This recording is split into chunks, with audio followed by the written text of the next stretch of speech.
Hello, friends. Rich Oswald. Hope you're doing okay. Wanted to lay out a little bit about boundaries in relationships and what that means.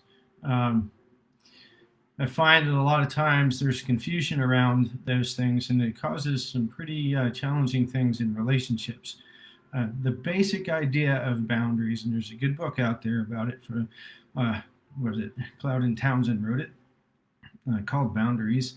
The basic idea is, what are we responsible for and what are other people responsible for? And often what gets confused in relationships is the responsibility for emotions, right? The um, asking other people to influence our emotions, kind of like make me happy, to do this so that I feel better about myself, affirm me so I feel special, right? And we can try to get that person to do that. But we're not responsible nor have any real power over what that person thinks, says, or does, right? And when other people cross boundaries and they try to give us responsibility for what is theirs, basically, if we do well, then they're pleased. Use an example, or if we do poorly, or we're not measuring up to something, then they feel bad or negative.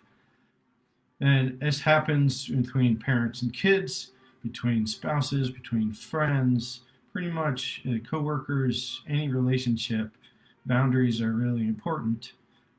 And it kind of falls into this idea that I have that I call the law of relationships, is that we can't control what anybody else thinks, feels, or does.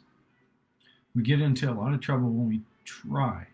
I've talked to clients recently who are really trying to get their family to um, and their friends and their basically the people around them to uh, change what they're doing so that they feel better. You know, a wife looking for her husband to treat her differently, or to have her kids behave differently, or a husband or worker wanting his coworkers or his boss to do something different, and um, they put all of their kind of weight of their self and their emotional condition on the way these other people are treating them.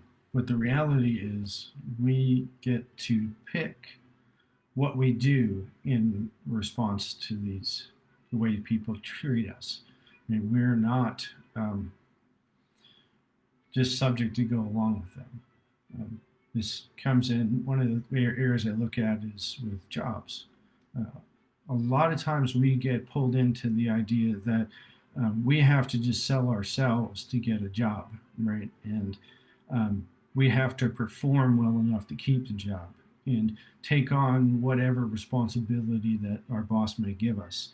Um, and this is a good illustration of boundaries that I often refer to people as the work circumstance where somebody, your boss, gives you a task to do, but he doesn't give you the resources that you need in order to accomplish that task.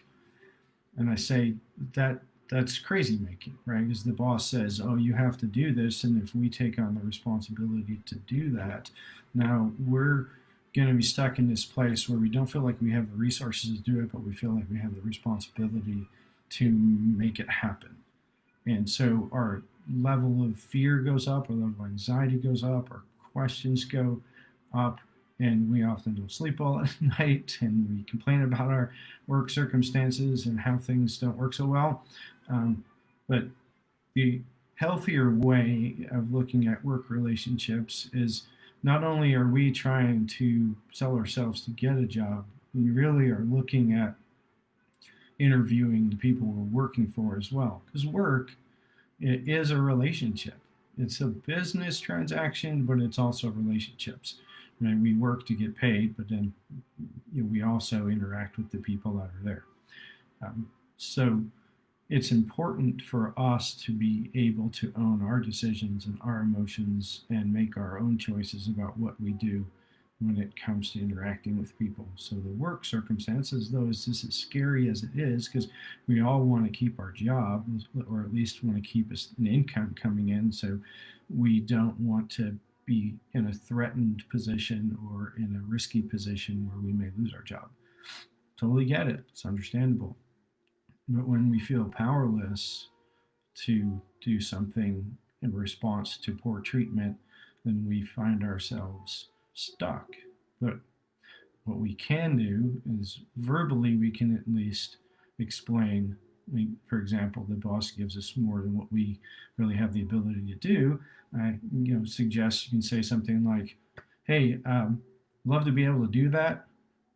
I really need these resources to be able to do that." And well, I'd be glad to take on that responsibility, but it isn't a part of my job. So can we adjust what is communicated, what my job description is? And the boss, may or may not want to cooperate with that. And that stinks. But the follow up, as hard as this is, and depends on who we're trusting in God, trusting in man, trusting in our own performance, but to say, okay, well, if that's what you're expecting of me, then really isn't a work environment that I want to participate in. So I'm going to go find someplace else to work. Now I know it's scary. It's either stand up for ourselves and what is healthy and boundaries, or to fall in the unhealthy and that crazy loop-de-loop of feeling responsible, being given responsibility, but not feeling like you have the resources to do it. Right. The other illustration of boundaries I'll give you in this sort of brief video is think about if you own a house and you have a yard and there's houses next to you, right, but there's no fences or anything in the backyard, just wide open grass.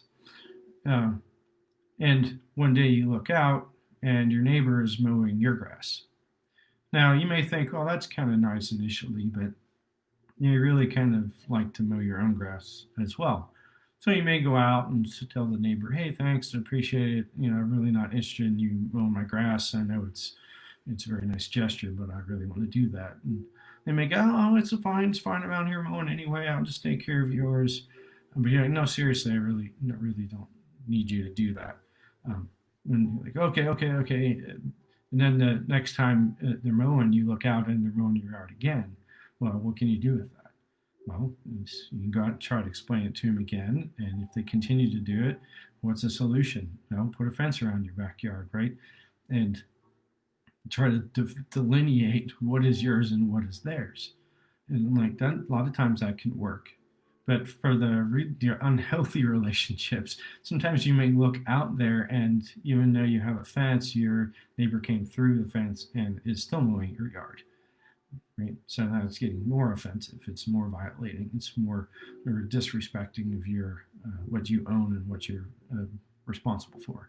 So you may go out and tell them, hey, look, I'm really not, don't need you doing this. It's okay. And you go, he may give you or she may give you the same reason. Well, it's okay. I'm out here anyway. I'll just take care of it. It makes it easier for you. You've got stuff to take care of. But it's still a violation because you did not invite that person in to mow the yard. They just took it upon themselves to come in. Well, what can you do from there? Right?